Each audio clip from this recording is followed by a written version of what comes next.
Jasvir Singh California से। आप कहते हैं बाबा अरदास न करो। अगर कभी अरदास करने का मन होता है तो क्या ना करें?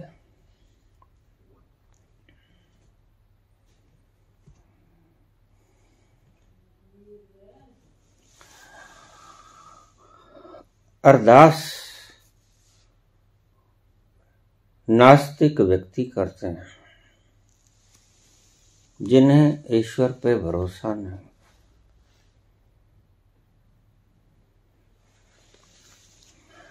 और जो व्यक्ति अरदास करते हैं उन्हें पता नहीं होता कि ईश्वर है भी कि नहीं भी। संत कभी फरियाद नहीं करता, ये उसके लक्षणों में से एक लक्षण है। संत कभी फरियाद नहीं करेगा क्योंकि वह जानता है घट घट के अंतर की जानत, भले बुरे की पीर पछानत।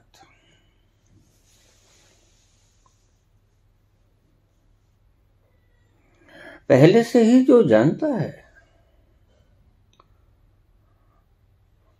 उसको बोलकर बतलाने की, चीख चिल्लाहट करने की, ऊंचे ऊंचे आवाज लाउड स्पीकर्स के द्वारा बताने की आवश्यकता क्या है?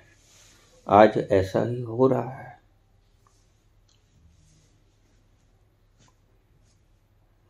फरियाद हो रही है, अरदास हो रही है उससे जो जर्रे जर्रे में विद्यमान है। अरदास करने का मन तभी करेगा अगर तुम नास्तिक हो गए। अरदास करने वाले नास्तिक ही होते हैं, अक्सर नहीं, सही नास्तिक होते हैं। अरदास करने वाले सभी व्यक्ति नास्तिक ही होते हैं। उनकी अरदास ही बता देती है कि उन्हें भरोसा नहीं कि ईश्वर है, और ईश्वर सर्वव्यापक है और वह जर्रे जर्रे में विद्यमान है।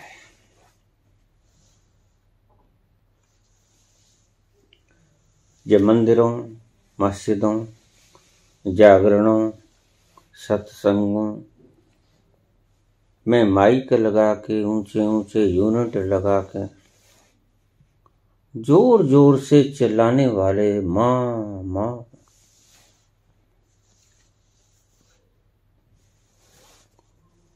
जो जितना ऊंचा चिल्लाएगा इसको एक पैमाने की तरह ले लेना। यह एक मेजरमेंट है, आप कस लेना। अगर कोई मन से फरियाद करे, नास्तिक तो वह भी है। अगर कोई हल्के बोल के फरियाद करे, वह भी नास्तिक है। और अगर थोड़ा ऊंचे बोले और थोड़ा लाउड स्पीकर लगा ले और बड़े बड़े यूनिट्स लगा ले, नास्तिकता बढ़ती ही जाती है। ये मैंने आपको मापदंड बता दिया।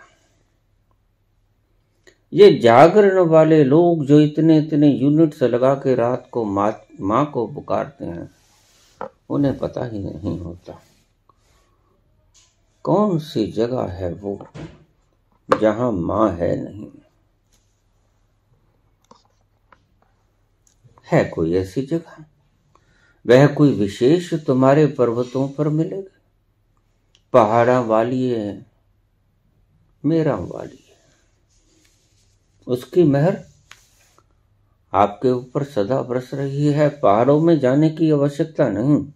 हाँ, पहाड़ों की सुंदरता देखनी हो तो जा सकते हो। माँ के दर्शन करने के लिए पहाड़ों में जाने की कोई आवश्यकता नहीं। माँ तो यहीं है, और जब भी किसी को मिलती है माँ यहीं मिलती है। अपने ही भीतर खोजने से, अपने ही भीतर उतरने से माँ मिल जाती है। वो कहीं दूर नहीं है। चिल्लाने की आवश्यकता नहीं, कहीं जाने की आवश्यकता नहीं। तो इसको एक पैमाने के रूप में ले लेना। अरदास करने वाले लोग पक्के नास्तिक होते हैं। आस्तिक कभी फरियाद नहीं करता। फरियाद का अर्थ एक मायने में शिकायत है, आपको पता नहीं।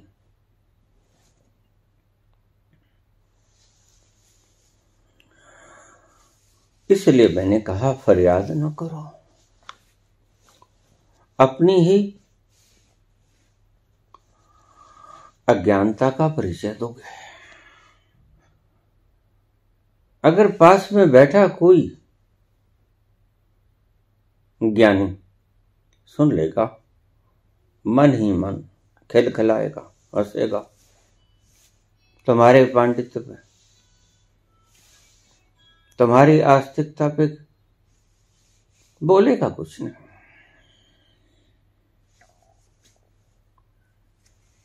अरदास नास्तिकता का एक ढंग है बताने का। करो, अगर मन करता है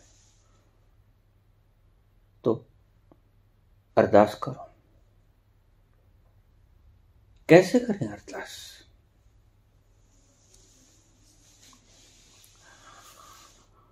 लियो टॉलस्टॉय की एक कहानी, छोटी सी कहानी। दूर एक टापू से परे बहुत थोड़े से लोगों की बस्ती। वहां 3 बूढ़े फकीर रहते थे।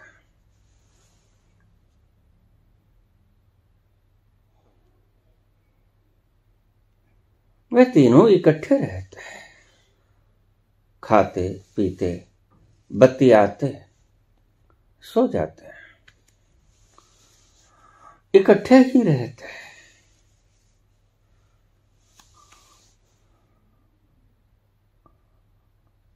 अक्सर एक चमत्कार हुआ।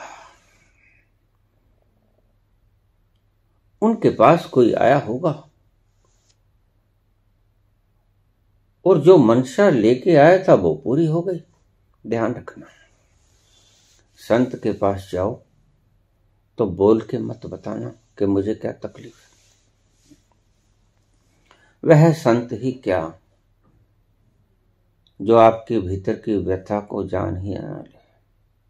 सही पूछो तो संत के पास जाने की आवश्यकता भी तो नहीं, क्योंकि वो संत ही क्या जिसने अपना आपा समस्त अस्तित्व में देख ना लिया, जो ओमनी प्रेजेंट के साथ घुल मिल ना गया हो, वह संतत्व ही क्या। लेकिन अगर जाना ही है, मन है, तो उसके पास बोलने की आवश्यकता नहीं, क्योंकि संत परमात्मा से एकाकार हुआ होता है। संत परमात्मा ही होता है एक रूप में। इसलिए सच्चा संत आपसे मान सम्मान, आपसे आदर नहीं मांगेगा।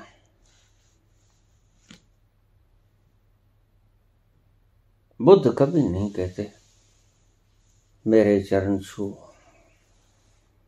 बुद्ध कभी आपसे आदर नहीं मांगते।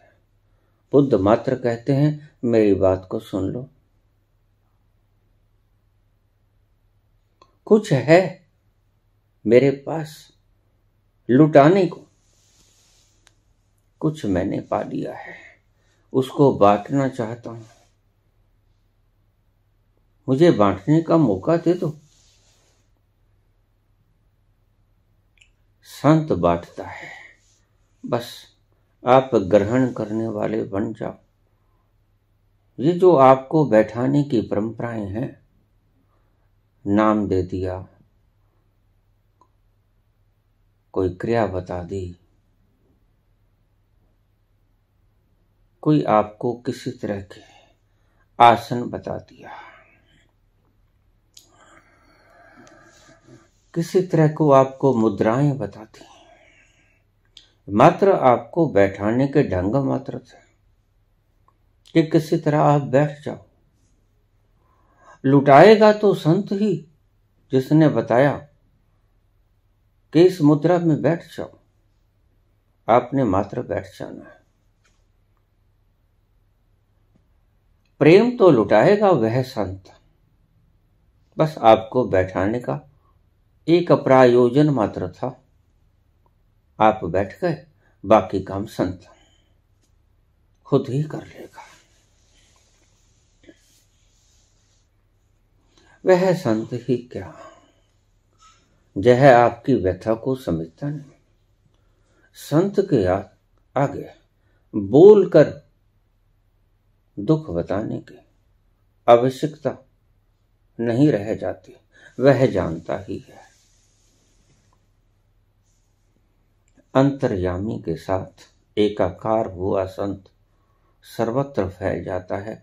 अस्तित्व में अस्तित्वगत हो जाता है संत। फिर संत और परमात्मा में कोई भेद नहीं रहता। अगर तुम अरदास करना ही चाहते हो तो लियो टॉलस्टॉय की यह कहानी सुनो। कोई आ गया होगा, मन में फरियाद लिए, प्रणाम किया और चला गया। बस आया, बैठा, प्रणाम किया, चला गया। क्या देखता है? कहने वाले ने कह दिया, कह के चला गया, सुनने वाले ने सुन लिया और उसका दुखड़ा दूर हो गया जो आया था। बात बड़ी गोपनीय थी। उसने अपने एक सच्चे मित्र को बताया, मित्र ऐसा हुआ, तुम्हें भी ये तकलीफ है, तुम जाओ, बस बोलना कुछ नहीं, वहां बैठ जाओ, क्षण भर बैठ जाओ, बस बैठ के आ जाओ। कुछ बताने की जरूरत नहीं, कुछ बोलने की जरूरत नहीं। अद्भुत हैं वो तीनों व्यक्ति।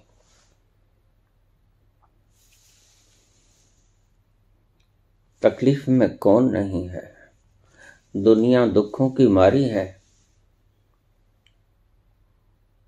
कोई कुछ भी बताते हैं,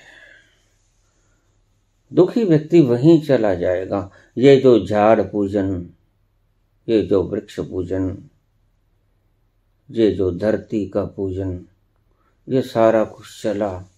चंद्रमा, आसमान, सूरज, ग्रह, नक्षत्र, तारे, इनके आगे नतमस्तक हुए लोग दुखी ही तो होते हैं। इनको इनमें परमात्मा नजर नहीं आता। जो झुकता है इनके आगे, उनको इनके भीतर दुख को दूर करने की संभावना नजर आती है। गंगा मां में डुबकी लगा ले, सूरज को जल अर्पण कर दिया। बड़े आयोजन किए गए थे हमारे संतों के द्वारा, मनीषियों के द्वारा बहुत खोजें कर ली गई थी। इसीलिए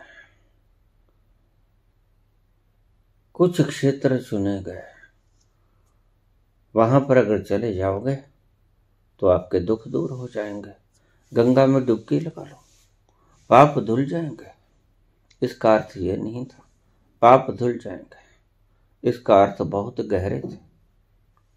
तीर्थों पे चले जाओ, स्नान कर लो, कुंभ का मेला हाजिरी लगा लो, दुख दूर हो जाएंगे। जो मांगोगे मिल जाएगा। पाप कर्म जो दुख देते हैं वो नष्ट हो जाएंगे। आयोजन था, कारण बहुत लंबे गहरे थे, लेकिन कारण ये थे कि परमात्मा सब जगह है। तुम अपनी व्यथा चिल्लाओ मत, बस शांत होकर बैठ जाओ। यहां बैठ जाओ, चलेगा। तीर्थों पे बैठ जाओ, चलेगा। गंगा किनारे बैठ जाओ, चलेगा। पर्वतों पे, पहाड़ों में, माता के दरबार में, अमरनाथ, कहीं चले जाओ। ये तो आपको बैठाने का आयोजन मात्र था। जहां आपकी श्रद्धा है, जहां आपका मन ठहरता है, वहां चले जाओ।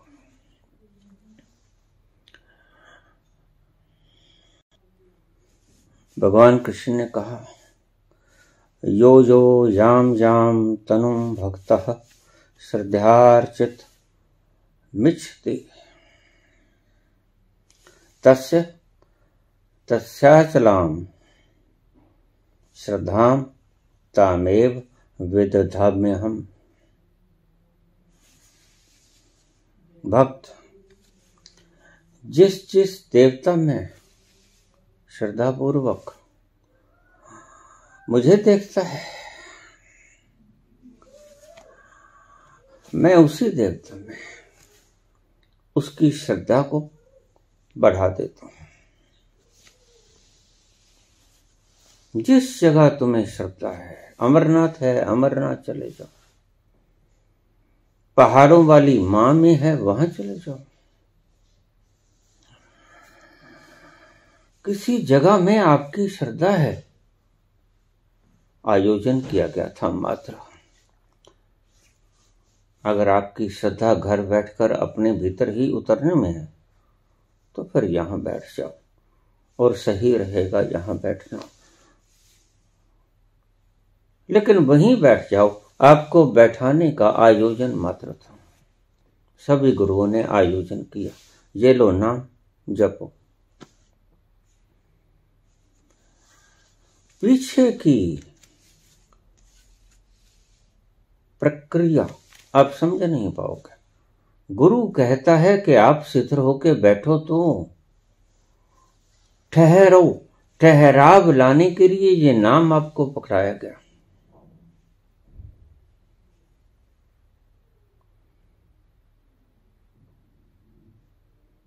आपको बैठने का आयोजन मात्र था कि आप दौड़ना बंद करो। दूसरे अर्थों में, दौड़ गई, संशय मिटा, वस्तु ठोर की ठोर। दौड़ मिट जानी चाहिए, और दौड़ को मिटाने के सारे ढंग थे नामदान, मूर्ति पूजन, तीर्थ स्नान, तीर्थ यात्रा, गंगा ही स्नान। ये सारे, जहां आपकी आस्था है वहां जाकर आपका मन ठहर जाता है।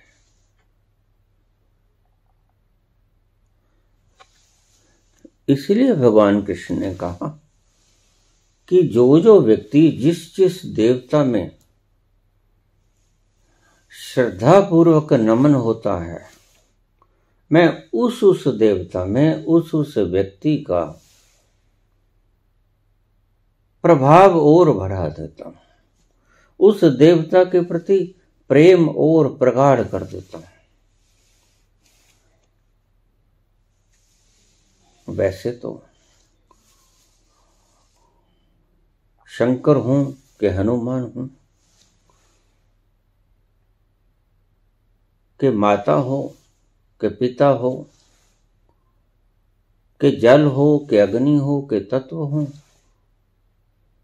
कि कोई स्थान विशेष हो, या आपका घर हो या आपका शरीर हो, जर्रे जर्रे में वो ही तो है।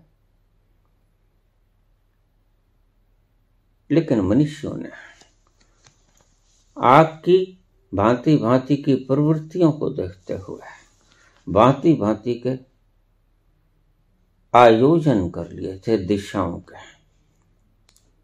तुम्हारा मन गंगा स्नान में ठहरता है, वहां चले जाओ। अमरनाथ पे, वहां चले जाओ।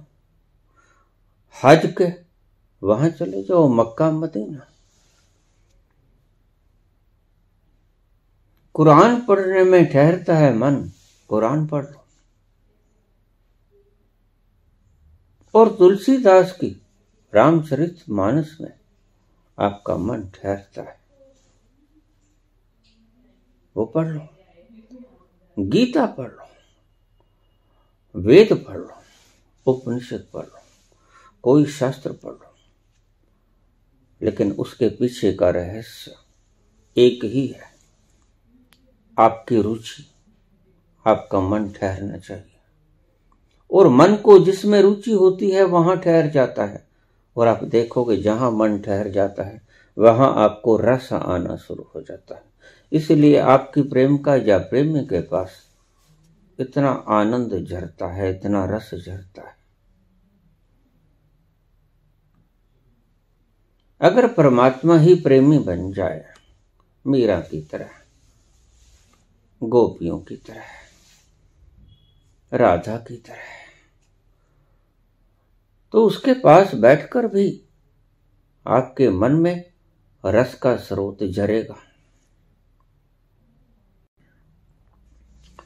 व्यवस्था आपके मन को ठहराने की थी मात्र। उसके ढंग कितने ही बना दिए गए हों ऋषियों ने, लेकिन उसके पीछे एक ही चीज पाओगे, जहां जाकर आपका मन ठहर गया, जिस आकृति के पास जाकर आपका मन ठहर गया, वो ही आपका गुरु है, वो ही आपका ईश्वर है।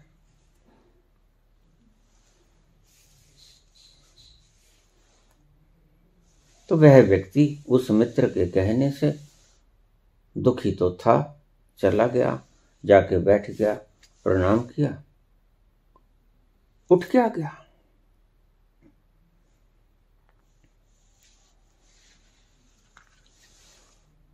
और फिर 2 से 3, 3 से 4 लोगों की कतारें आने लगी।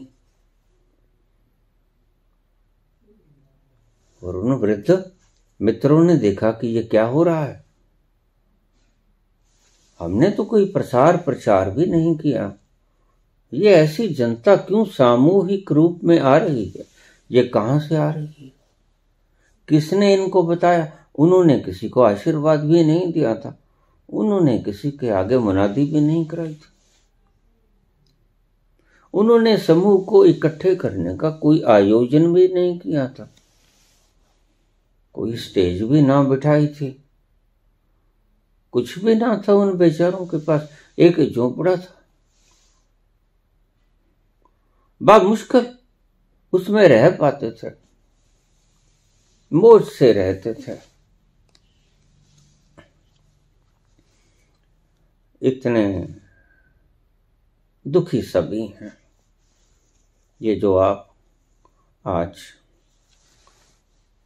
कतारें देख रहे हो, थोड़ा सा किसी को भनक लग जाए कि फला ठीक हो गया, कतारें बंधी ही चली जाती हैं, इनका कसूर नहीं है। दुखी व्यक्ति को जो कोई राह दिखा देगा उधर ही मुख कर लेगा, क्योंकि दुखी के पास अपनी सोच रह नहीं जाती। दुखी इतना कुंठित हो जाता है कि दुखी के पास सोचने का वक्त ही नहीं होता, सोचने की दिशा ही नहीं होती। ये तर्क करने वाले लोग दुखी नहीं होते, ये समझ लेना।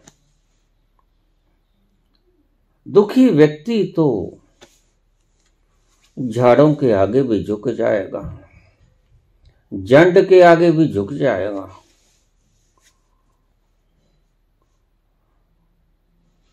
लेकिन तार्किक व्यक्ति को लगेगा ये कैसी मूढ़ता है, ये अभी दुखी हुआ नहीं, इसे पता नहीं भीतर का शास्त्र।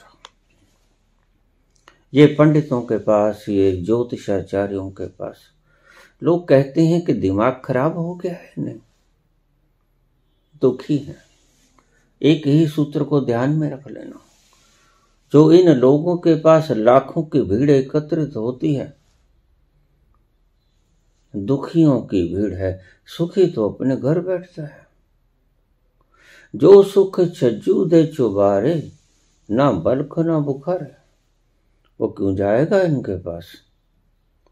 जाता ही नहीं है, क्योंकि वह तो अपने पास रहकर ही संतुष्ट है।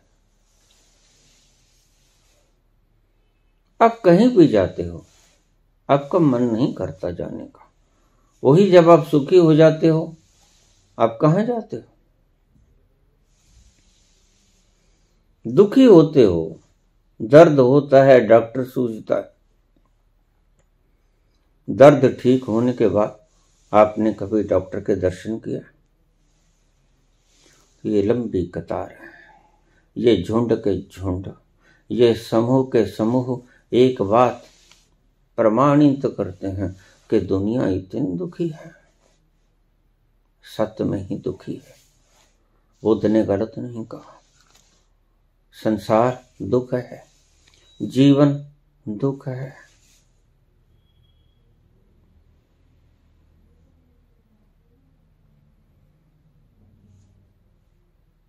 एक आशा होती है, शायद डूबते को तिनके का सहारा, शायद मैं इस तिनके को पकड़ लूं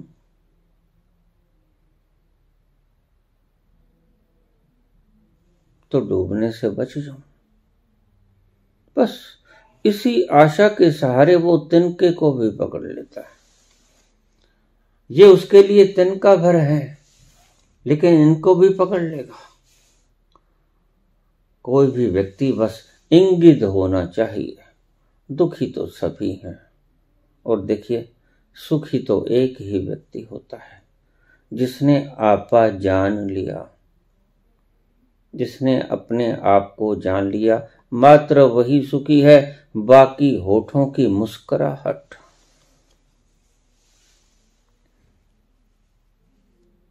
लिपस्टिक से रंगे हुए लाल होंठ, चेहरे पे लगाई हुई लाली की चमक खुशी नहीं है। वह तो मात्र खुशी का दिखावा है, दूसरे को चिढ़ाने की व्यवस्था है।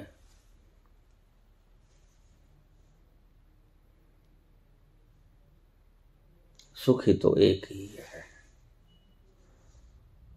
सो सुखिया जो नाम आधार। और धीरे धीरे कारवां बढ़ता ही गया। लंबी कतारें लगनी शुरू हो गई। इधर तीनों दोस्त वृद्ध शशोपंज में थे। ये क्या हुआ? ये अचानक इतने लोग क्यों? फिर कुछ बोलते भी नहीं, कुछ बतियाते भी नहीं, बैठते हैं चले जाते हैं, और ज्यादा देर बैठते भी नहीं। भेंट आने लगी, पुरस्कार आने लगे। ये क्या? हमने मांगे नहीं, हमें जरूरत भी नहीं, सब चल रहा है, ठीक चल रहा है। वह दे देता है जितनी आवश्यकता होती है। ये अचानक क्या होना शुरू हो गया? और यह खबर चलते चलते चर्च के बड़े पादरी के पास पहुंचे। ये क्या हो गया? हमारे ही लोग वहां जाना क्यों शुरू हो गए?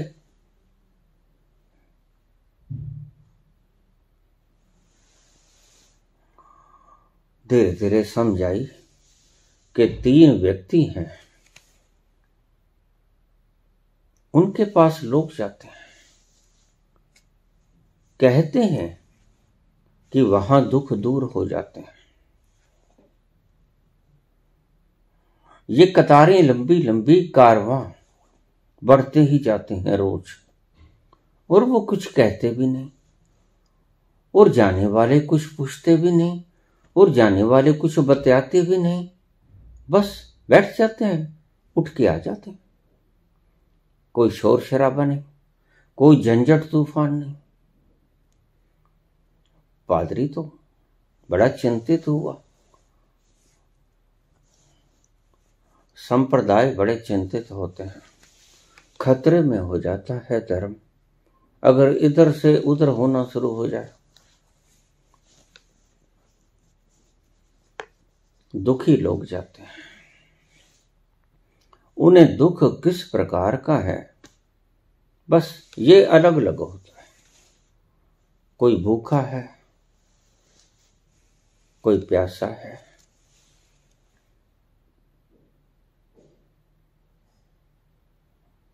किसी के पास काम धंधा नहीं, कोई कर्जदार है,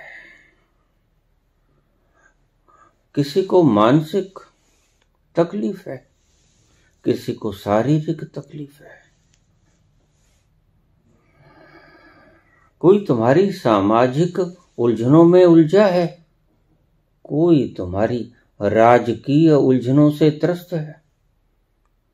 लेकिन दुख नहीं देखते हम। एक बात पक्का समझ लेना, ये जो धर्मांतरण होते हैं ऐसे ही नहीं होते, और ये पक्के जो धर्मांतरण होते हैं जो समूहों में होते हैं तो समझ लेना कि लोग ज्यादा दुखी हो गए। अगर आप लोगों का पेट ना भरोगे तो कल को कोई मिशनरी आके उनका पेट भरना शुरू कर देगी, उनके ये वही परमात्मा है।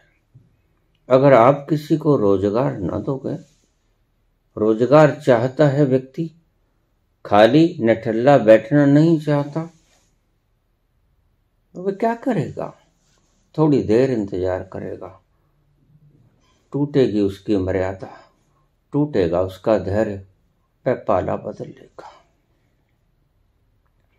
फिर आप कहोगे हमारा धर्म खतरे में हो गया।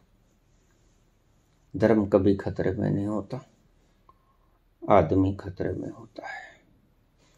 आदमी दुखी है, बस इस बात को ठीक से समझ लेना। जिस दिन राजनीतिज्ञों ने यह समझ लिया कि लोग दूसरा धर्म क्यों अख्तियार करते हैं, दुख के कारण, अभाव के कारण, तो वह चिल्लाना बंद कर देंगे कि धर्म खतरे में है। वह प्रत्येक व्यक्ति का दुख निवारण करने में जुट जाएंगे। अभाव है, दुख तो आप दूर नहीं कर सकते, अभाव तो दूर कर सकते हो।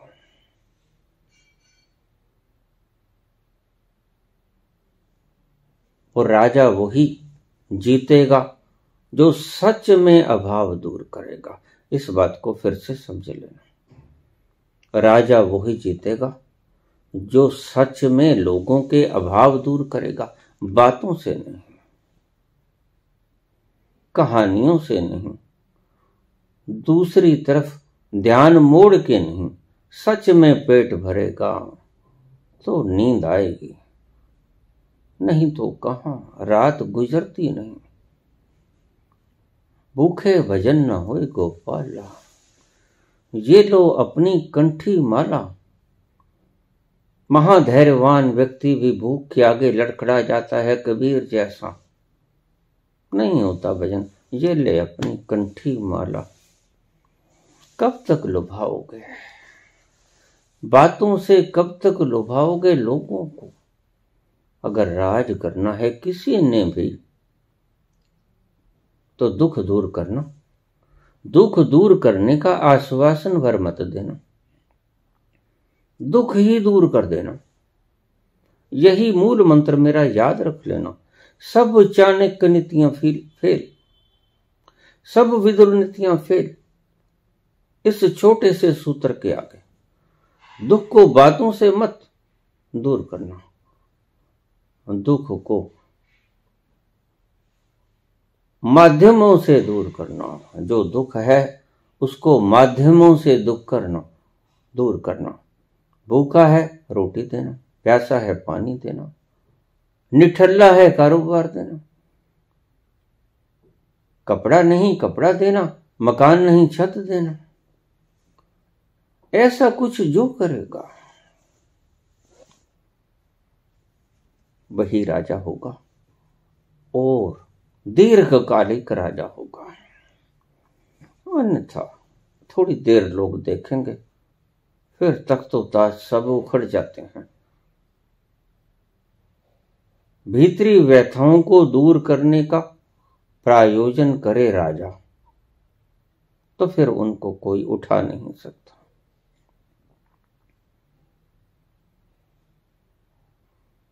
दीर्घकालिक राज जो चाहता है व्यक्ति, वह दुख को बातों से दूर करने का उपाय मत खोजे, वह दुख को सही उसकी मरहम से दूर करने का प्रयोजन करे, और वही राजा होता है।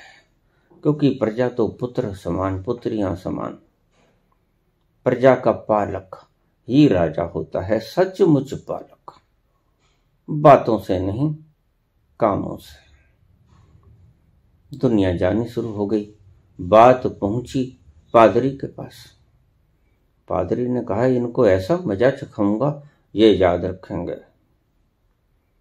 अपनी बाइबल उठाई, जहाज पे बैठ गया, दूसरे किनारे उतर गया, कुछ लोगों से पूछा। वो सामने कुटिया, वहां बैठे, और ये जो झुंड लगा लोगों का, ये सारा उसी के पास आया है। आ रहे हैं लोग, जा रहे हैं लोग, ये क्या हो रहा है?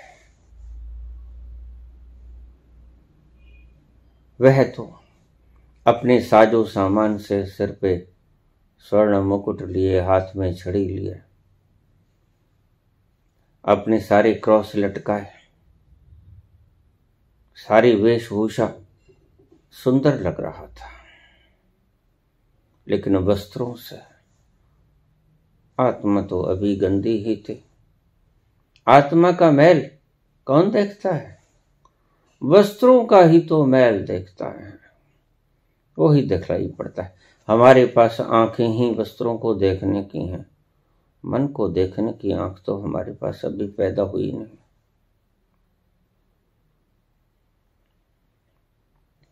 पहुंच गया।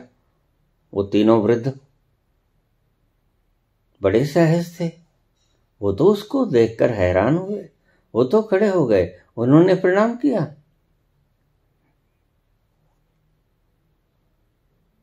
बैठने को कोई जगह नहीं, वहीं आसन बैठा दिया। कोई कुर्सी मेज नहीं, आसन पे बैठ जाओ। बैठ गए। धीरे धीरे सभी लोग विदा हो गए। बस आना और विदा होना, इतना ही तो काम था। पूछने लगा, तुम ही हो वो तीन जिनके पास लोग आते हैं दुख दूर करने के लिए? वृद्ध बोले, हमें तो पता नहीं, किसी का दुख दूर होता है नहीं, हम तो मात्र मस्त थे।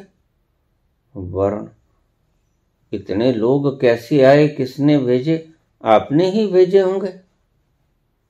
यद्यपि उन्होंने ही भेजे हैं। जब गलत ज्ञान आदमी को दूषित कर देता है तो वो दुखी हो जाता है। इस बात को फिर से समझ लेना। जब गलत ज्ञान आदमी की खोपड़ी को दूषित कर देता है तो दूषित मन दुखी हो जाता है, और उस दुख को दूर करने के लिए फिर वो इन पवित्र आत्माओं के पास जाता है। इन्होंने ही दुख पैदा किया होता है। ये उलझने, आज मेरे पास प्रश्न ऐसे ऐसे आ जाते हैं, मैं चौंक जाता हूं। यह प्रश्न इसके तो नहीं है। व्यक्ति का तो एक ही प्रश्न है, मैं दुखी हूं, दुख दूर कैसे हो जाए? बस एक ही यथार्थ प्रश्न तो एक ही है, दूसरा कोई प्रश्न नहीं है। अगर कोई है तो वह बनावटी है। दुख किस प्रकार का है? वो किसी भी प्रकार का हो सकता है, लेकिन व्यक्ति दुखी है और तुमने किया है। ये पाखंडों की बात फैला के, ये गलत इंफॉर्मेशन फैला के, ये ज्ञान के नाम के ऊपर सूचनाएं प्रदान करके खोपड़ियों को भर दिया गया है गंदगियों से, मैलों से, नफरतों से। ये तुम्हारी ही देन है, ये रोग तुम्हारी ही उत्पत्ति है, और फिर तुम्हारे ही पास आते हैं लोग रोग मिटाने को। बखूबी जानते हो आप, मेरे ही हाथ के छोड़े हुए परिंदे हैं। अब बता देते हो ऐसा कर लो, वो कर लो, यज्ञ कर लो, हवन कर लो, ये उपाय कर लो, वो उपाय कर लो। यद्यपि सारे दुख के क्रिएटर आप ही हो। आपकी दूषित शैली ज्ञान को बताने की। आपका दुख दूर हुआ नहीं हुआ, नहीं हुआ। आप दूसरों का दुख दूर करने के उपाय जरूर बता देते हो। भला आपका दुख दूर किया होता तो आप इस तरह चिल्लाते नहीं। आप शांति से उस सुखदायक स्थिति का आनंद मानते हैं।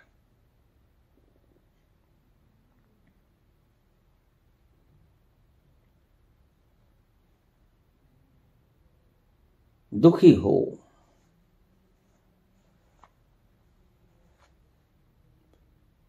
तभी इन दुखी लोगों की कतारों को इकट्ठा करते हो। मजा आता है, आनंद आता है अहंकार को। इतने लोग मेरी बात को मानते हैं, इतने लोग मेरे पास आते हैं, खुद को ईश्वर समझने लग जाते हो, अहंकारित हो जाते हो।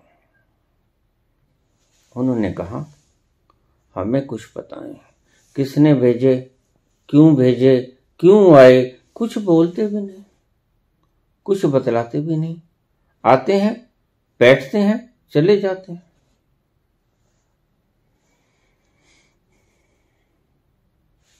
तुम करते क्या हो? तुम प्रार्थना करते हो? प्रार्थना? हाँ, करते हैं प्रार्थना। सुनाओ। क्षमा करें, जो प्रार्थना आप करवाते हो बाइबल की, वो प्रार्थना तो हमें आती नहीं, मुश्किल है। हम तो अनपढ़ गंवार लोग हैं, हमें प्रार्थना का सही उच्चारण ही नहीं आता। हम वो प्रार्थना तो नहीं करते, क्षमा कीजिएगा। तो फिर और कौन सी प्रार्थना करते हो? हम क्या बताएं, कौन सी प्रार्थना करते हो? हम तो खुद ही बना लिए हैं, प्रार्थना को खुद ही बना लिए हो। खुद ही कभी प्रार्थनाएं बनती हैं? बस बना लिए हैं। हमें पढ़ना नहीं आता, गंवार हैं।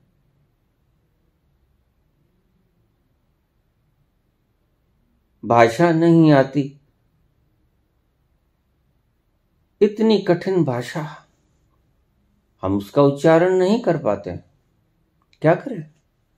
अपनी ही प्रार्थना बना ली, बस वो ही गुनगुनाते हैं कभी कभी। बतलाओ तो तुम कौन सी प्रार्थना करते हो? नहीं, हम वो ना बतलाएंगे, आप मजाक उड़ाओगे हमारा, क्योंकि वो भी कोई प्रार्थना है, वो हमारी स्वयं निर्मित प्रार्थना है।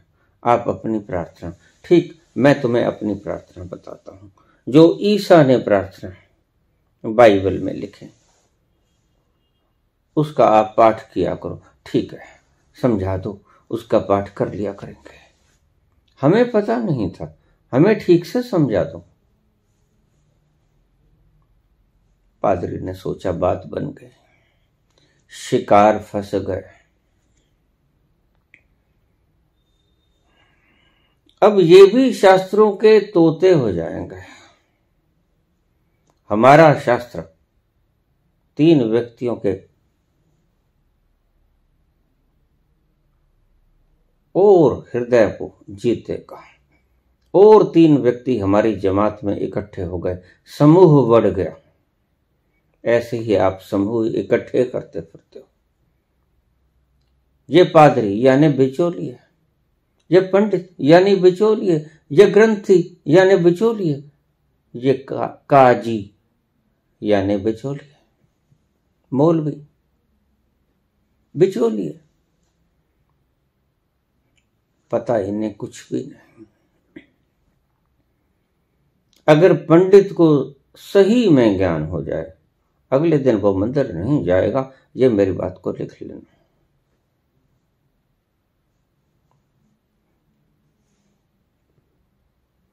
अगर मौलवी को सही ज्ञान हो जाए, अगले दिन मस्जिद नहीं जाने वाला, न पादरी चर्च जाएगा,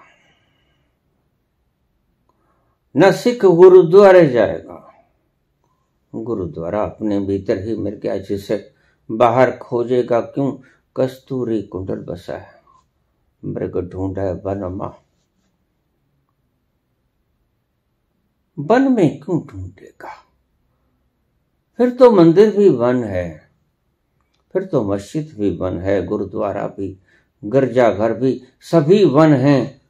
ऐसे घट में भी वह मूर्ख जाने ना, अपने ही अंदर बैठकर उस स्वाद को चखेगा, उस स्वाद को पिएगा जिसके पीने से तृप्ति मिलती है, सारे दुख नष्ट होते हैं।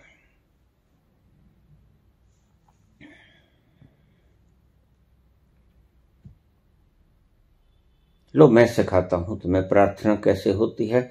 यह लॉर्ड ईसा ने बोले। हाँ हाँ सिखाओ। तो उसने एक बार पूरी प्रार्थना बोल दी, लेकिन समझ नहीं आया। मैं क्षमा करना, हमें समझ नहीं आया। एक बार फिर से बोल दो। फिर दोहराई गई।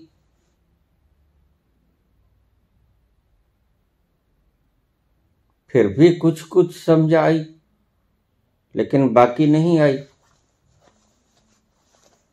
बोला उन वृद्ध पुरुषों ने, समझ तो अभी भी नहीं आई, एक बार और दोहराने का कष्ट करोगे?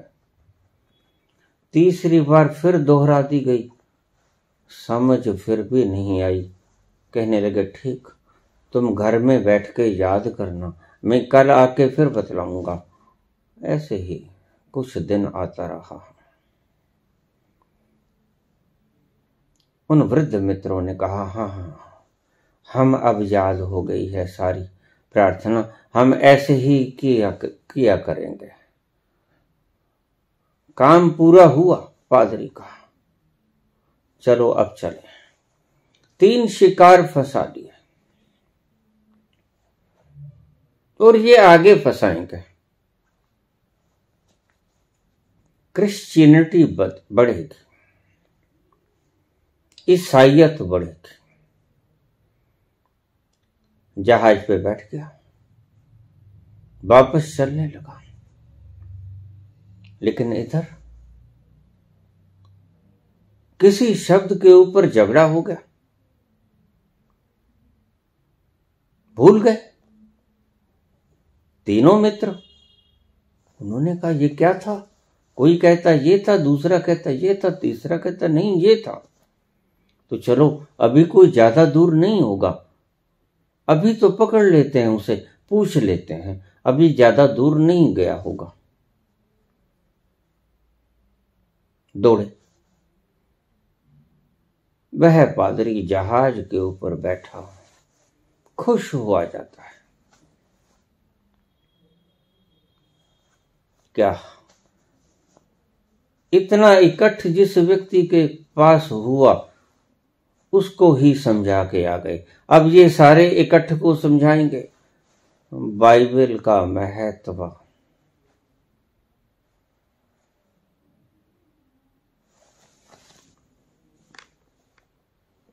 गिनती बढ़ा ली गई। हमारा धर्म टूटने से बच गया, धर्म खंडित होने से बच गया, धर्म का खतरा टल गया, धर्म सुरक्षित हो गया,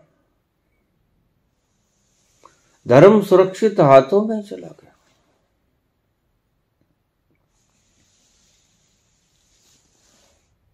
अचानक उसने देखा, रात हो चली थी, अंधेरे में 3 रोशनियां भागे चले आ रही हैं उसके पास।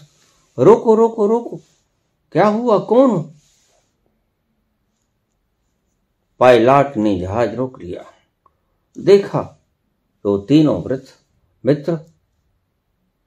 हैरान, उसकी तो फूंक निकल गई जैसे। वह तो सर्दी का महीना और पसीना आ गया तरबतर। ये क्या, ये कैसे आए, ये पानी पर चल रहे,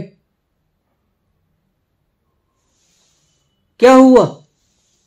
वो कहते, क्षमा करना महोदय, प्रभु भूल गए, एक शब्द भूल गया, हम तीनों को याद नहीं, कृपा करके वो बतलाते जाइएगा।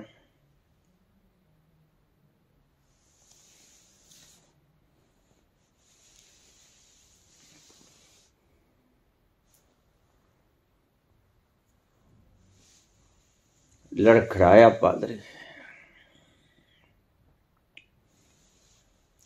ऐसा चमत्कार तो मात्र ईसा ने ही किया था, ऐसा चमत्कार तो सिर्फ ईसा ने ही दिखाया था। आज मैं प्रत्यक्ष अपनी आंखों से देख रहा हूं। इनको समझा के आया।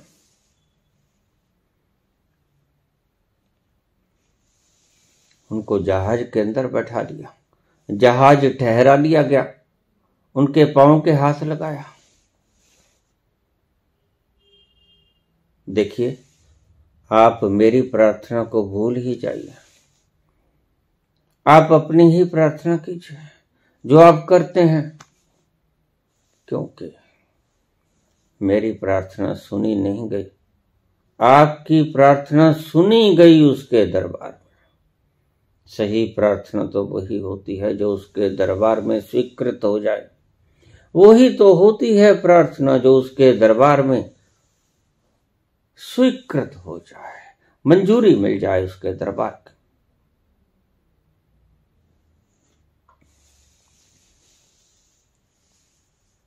पादरी बोला, एक कृपा करेंगे, मेरी तो सभी भूल जाएं प्रार्थना के शब्दों को, ये तो भूल जाएं,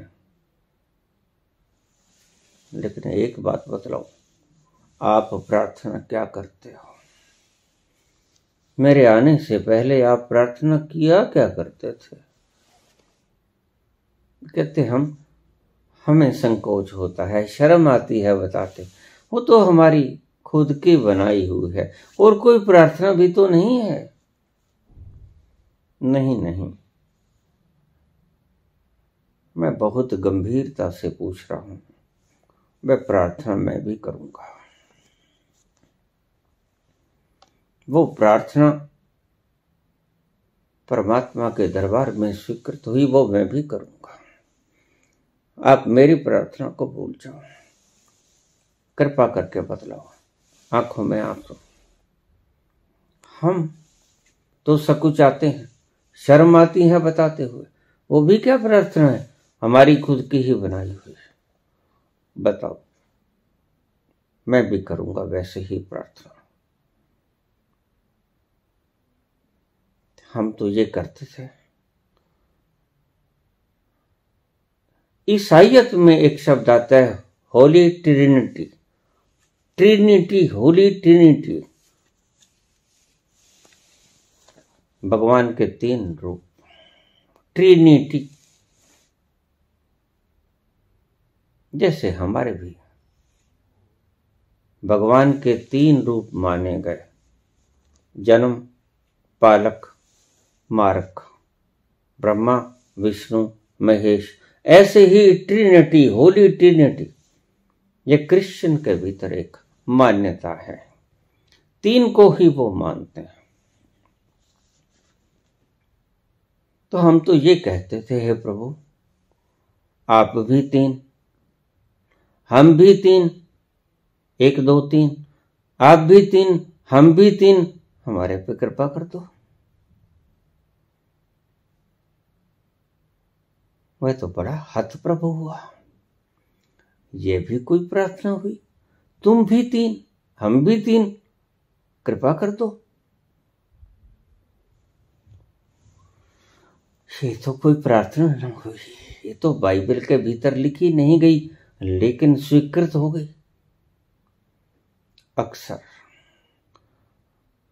तुम्हारे सारे धर्म ग्रंथों की अरदासें फेल हो जाया करती हैं।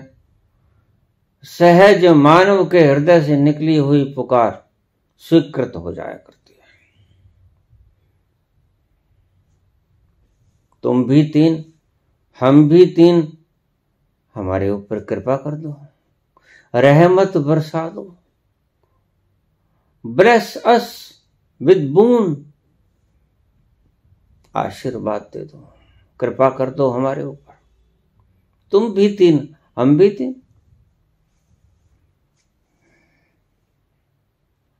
पादरी बोला, आप कृपा करो, मेरे शब्दों को भूल जाओ, यही जो पहले कर रहे थे यही करो, क्योंकि दरगाह में आपकी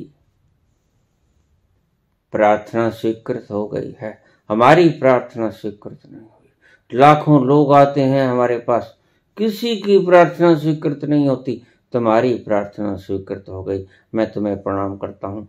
उनके पांव छुए और विदा हो गए तीनों वृद्ध।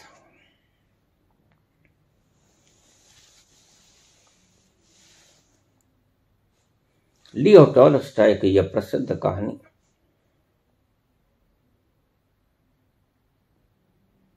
इसका भीतरी तत्व क्या है आप समझ गए होंगे। शास्त्रों में प्रार्थनाएं नहीं होती, शास्त्रों में तो काले अक्षर होते हैं, उनमें जान नहीं होती। और प्रार्थनाएं कभी बनी बनाई प्रार्थनाएं कभी मत करना। अगर करनी ही है, तुम कहते हो कि मैं प्रार्थना करना चाहता हूं, अरदास करना चाहता हूं, तो कोई क्षण ऐसा आता है, आप ध्यान रखना, जब प्रार्थना हृदय के भीतर से उपजती है, उमड़ती है, तुम्हें करनी नहीं पड़ती। ऐसे क्षण आएंगे जीवन में, आए भी होंगे, प्रत्येक व्यक्ति के भीतर आते हैं। संत से संत और दुष्ट से दुष्ट व्यक्ति के भीतर कभी कभी प्रार्थना उठती है जो उसकी पड़ी हुई नहीं होती, भीतर से आती है। वह भीतर से आई हुई प्रार्थना परमात्मा की प्रार्थना है, वह परमात्मा की बताई हुई प्रार्थना है। जो भीतर से आए प्रार्थना, बस वो ही बोल देना। अगर प्रार्थना करनी ही है तो, अन्यथा जो भीतर से आती है प्रार्थना वो दोहरा दी गई, परमात्मा के द्वारा उच्चारित हो गई। तभी तो आपको पता चला कि ये प्रार्थना आई क्या, कहां से आई ये आपको नहीं पता, क्या आई ये आपको पता है। बहुत सी बार आप दुखी व्यक्ति को देखकर आपके हृदय में दुख होता है, भूखे को देखकर, तंगहाली में देखकर, दर्द में छटपटाते हुए, रोग से त्रस्त होते हुए, पीड़ा से दुखी होते हुए, छटपटाते हुए व्यक्ति को देखकर आपके भीतर तरस आता और भीतर से एक आवाज आती है, हे अल्लाह, हे ईश्वर परवरदिगार, इसको ठीक कर दे। अगर ऐसी आवाज आए तो उसको दोहरा दें।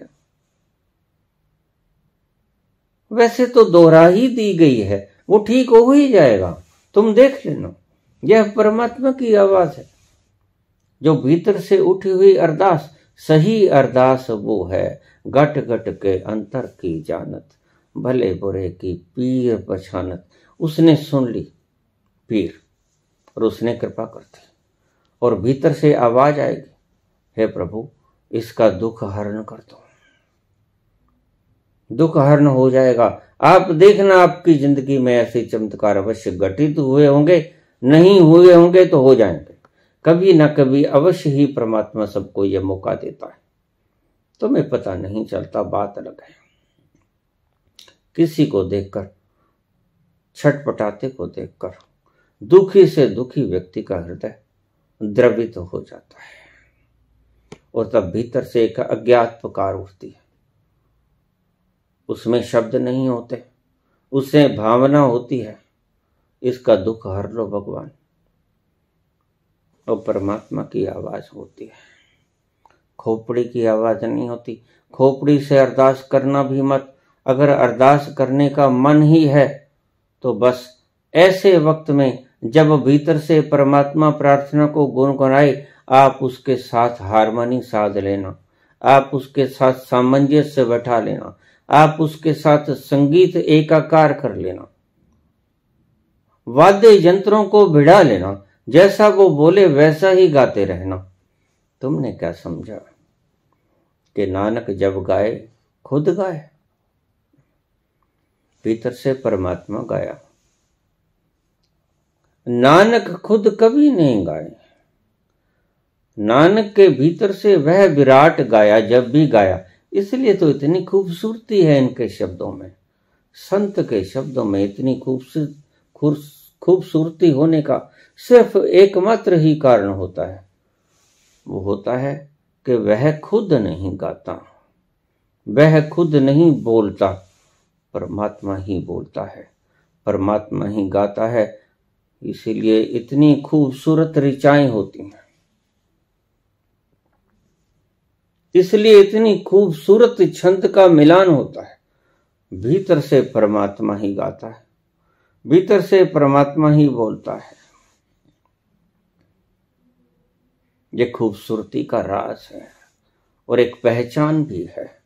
संत बोलेगा, आपके हृदय के भीतर उतरेगी बात, आपके हृदय को ठंडक देगी। भाषण करता संत के वेश में बोलेगा, वस्त्र डालकर वैसे टच नहीं करेगी बात, हृदय के भीतर नहीं उतरेगी, खोपड़ी तक ही सीमित हो जाएगी। ये पहचान बता देता हूं आपको। भीतर के अंतःस्थल से उठी हुई खुशबू जब शब्दों के प्रवाह में बह जाती है, वो आपको आनंद के वेग में साथ ही बहा ले जाती है। आप इसको देखना। संत बोलेगा, आप भी उसके साथ प्रवाह में बह जाओगे, आंखों से आंसू होंगे, तड़प पैदा होगी, रोग है, क्या हुआ? भीतर से कोई कमजोर रग छेड़ दी गई, आप दुखी हो। इस दुख को सहला दिया किसी ने, आंखों से अश्रुधारा बह निकली। यही पहचान है। जो व्यक्ति उस तल से बोलता है, उस तल से हवा का झोंका सुगंध को साथ लेकर आता है और आपके हृदय के भीतर उतर के आपको आनंद से झंकृत कर देता है।